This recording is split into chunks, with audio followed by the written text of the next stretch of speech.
আরে আরে মালকিন, এইভাবে আমার চুল টেনে ধরে ঝুলে রেখেছো কেন? এমনিতেই কিন্তু আমার পুরো মাথা একদম নেড়ে করে ফেলেছো তুমি। আইয়ো মা, কত বড় রাক্ষস মেয়ে, একদম চুলের ঝুঁটিটা টেনেই ছিঁড়ে ফেললো। বাবু রে মালকিন, আমাকে ফুটা করতে এত বড় একটা দা লাগে? এর আগে কি কখনো নারকেল খেয়েছো তুমি? দেখো অবস্থা, ফুটো তো নয় যেন পুরো পাহাড়ের সুড়ঙ্গ কেটে ফেলেছে গো। ও বাবা গো মালকিন, এই ছোট গর্তে এত বড় একটা লাঠি ঢুকিয়ে দিচ্ছ? এই বাবু, তোমরা ভিডিওতে লাইক করে চ্যানেলটি সাবস্ক্রাইব করে দাও তো। আইয়ো মা, নির্যাতনের তো একটা সীমা থাকা দরকার। কিভাবে আমার পিছনে লাঠি ঢুকিয়ে আগুনের উপর ঘুরিয়ে ঘুরিয়ে পোড়াচ্ছে দেখো। ও বাবা গো মালকিন, পুড়তে পুড়তে তো আমার পিছন টিছন কালো হয়ে ছাল পাগলা সব উঠে গেল। এবারে ছেড়ে দাও আমাকে।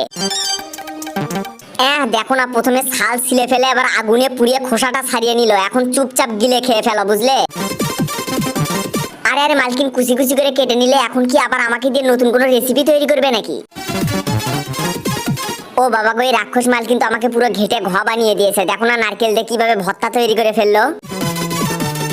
আরে বাহ মালকিন, অবশেষে রুটি দিয়ে নারকেল দেখাচ্ছ, আর কোনো তরকারি পেলে না? এই বাবু, তোমরা একটু কমেন্ট করে বলো তো, তোমাদের কি ডাব খেতে ভালো লাগে নাকি নারকেল খেতে ভালো লাগে? তাড়াতাড়ি কমেন্ট করে বলো।